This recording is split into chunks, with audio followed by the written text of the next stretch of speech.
This one freaks me out. It freaks me out a lot. And the reason it freaks me out is because what you are seeing in the press at the moment is what is happening in your mind. What is that thing? Stay tuned to find out. I'll tell you now. All right. Actually, don't stay tuned. It's here. You know how I've been pointing out that the press are constantly trying to paint Anthony Albanese as incompetent. So any chance they get, even in the debate, the fact that Anthony Albanese over the boat people argument said, yeah, no, that's right.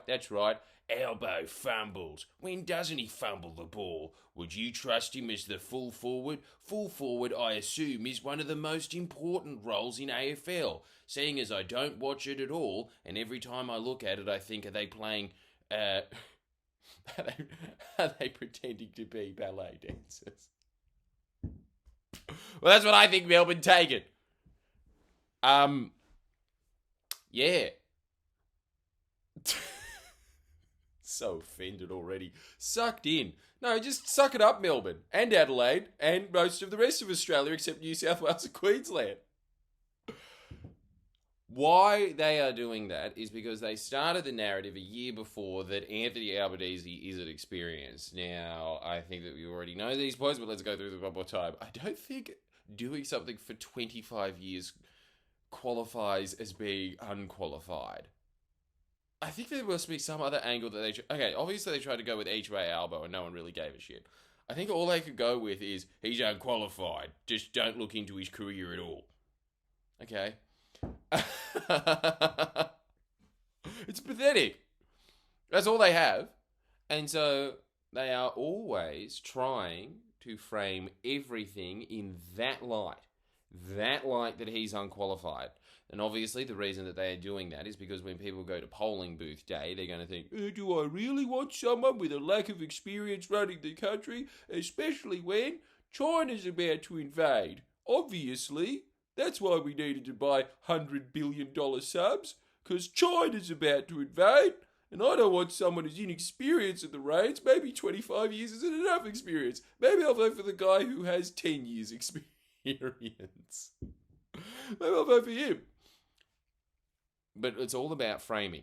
Now, you obviously know the general concept of framing. Well, even if you don't, buckle up, dumbasses. All right.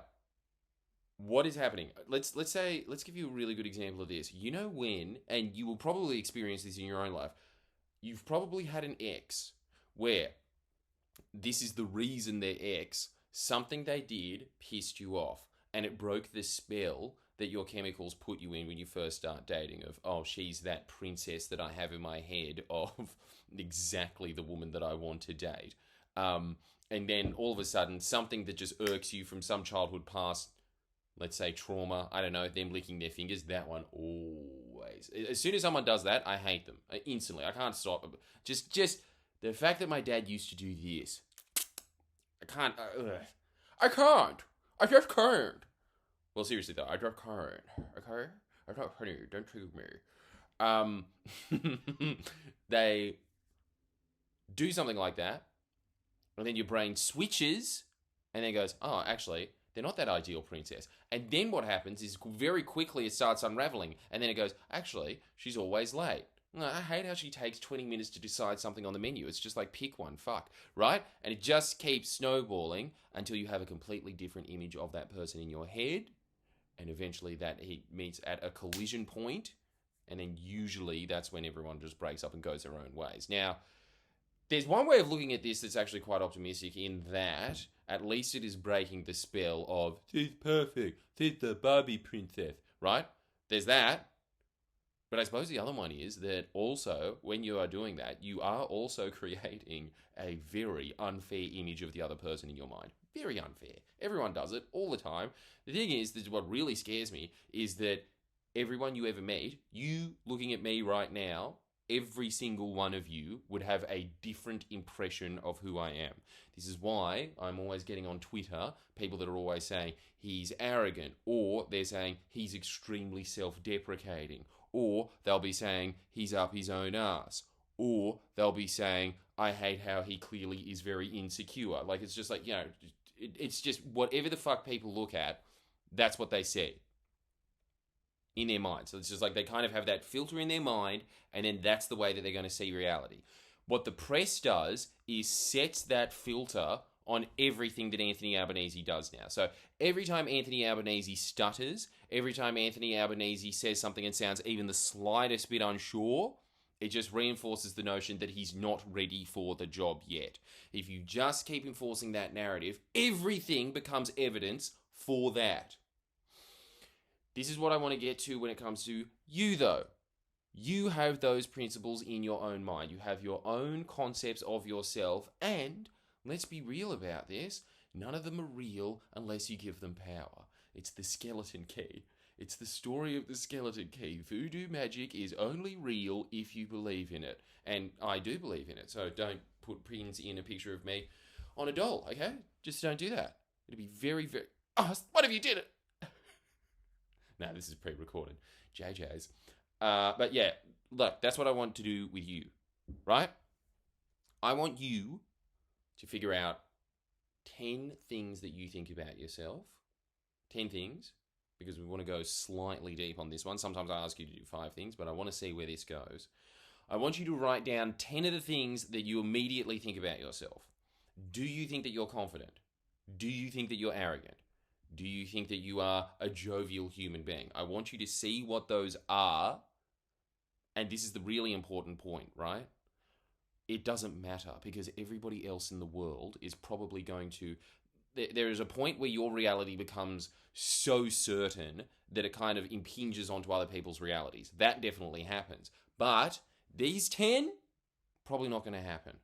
Probably it's just in your mind, but it is just to keep you going. It is what's known as an ego defense, as Freud would say, right? So you are just writing these down to know how your mind is perceiving things and how it is filtering all of the actions that it observes it's doing. That's what I want to see out of it, right? And then, if you want better ones, you can change them. You can change them very easily too. Because this is the thing that's really important and really impressive about the Albo's inexperience. I know for a fact Anthony Albanese isn't inexperienced. I mean, he had the job of Prime Minister at one point. Technically. Very technically. The same way Barnaby Joyce was Prime Minister, yeah? He was acting Prime Minister at some point. Doesn't matter. The fact that they keep saying Anthony Albanese is inexperienced, my brain goes to looking for points as to why he's inexperienced and not ready for the job. Purely because I read about it so much. That's it. Even while I'm reading it and rejecting it, this is what scares me. Even when I'm reading and rejecting this information, my brain still, on a subconscious level, is accepting he's inexperienced. That is the frame. That is how powerful it is, that even when you are conscious of it, it's still able to set it. So you are able to do the same thing to yourself. You are able to, if you think, for instance, that I'm not confident, you can just write, I am confident. It will eventually start to change itself. Even the act of writing it down. Even the point, because all you are doing is looking for points in the day where you did something confidently. And I can guarantee you that you did something confidently today. You picked up a toothbrush. Congratulations. Pat yourself on the back. You confidently picked it up. That's what I'm talking about here. You will be looking for evidence as to why you're confident from then on.